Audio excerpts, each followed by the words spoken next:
Montuodamas praeitą seriją pastebėjau, kad buvo toks gal visai nieko džemas pabaigoje, bet jo kažkaip neradau niekur įrašyto, tik tai fotiką nufilmuotą.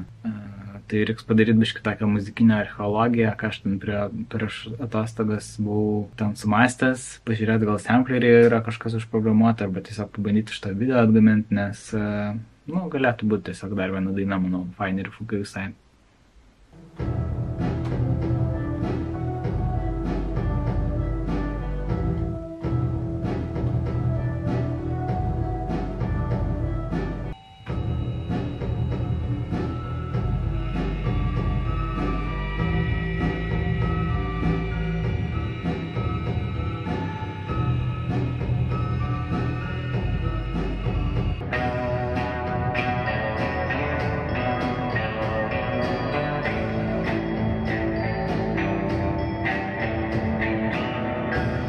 Šiaip visai nebuvo sudėtinga atsigaminti, viskas buvo samplerį, tai pabandysiu dabar įsirašyti gal po gabaliuką ir padėlioti kažkokią struktūrą, pagalvoti gal dar daugiau dalių, nes akordai tai labai primityvus ir tai būna su tokiam dainom, kur jeigu padarai primityviai ir tada nori kažkaip tai paslėpti, tai tada bandai daryti sudėtingiau ant viršaus, bet tiesiog sugadini. Kažkaip reikia tą primityvumą ir išsaugoti ir padaryti, kad jis nebūtų užknisantis.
Praeitoj serijoje pasakojau, kad planuoju perdažyti statelį, tai man rodos visai pavyko. Tai po to sudėdamas atgal blogai įlitavau šitą nuėmėją, tai dabar per vidurį yra toks out of phase silpnesnis ir plonesnis garsas, kai abu nuėmėjai jungti. Ir galvojau, reiks pataisyti, bet tada dar po to pagalvojau, kad jeigu naudoji tik tai overdubam, gal visai gerai turėjo tokią goofy gitarą, kurioje yra kažkas biški ne taip, bet gali dėl to išgauti tokį kitokį skambesį. Praėjo maždaug 2 valandas, kaip ir turiu tokią demkę, eskizą. Nežinau, kai kurios vietos tai biški gal ir kelia abejonių, turiu ir lyriksus, bet dėl lyriksų irgi nežinau. Kai kurios vietos gerai skamba, kai kurios tai biški gal dar reiks patobulinti. Kažkoks rezultatas yra. Tai manau šiandien pakaks, nėra ko persistengti, nes paskui pervargsti ir perdegi. Tikiuosi, kad dar turėsiu laiko rytoj ateiti.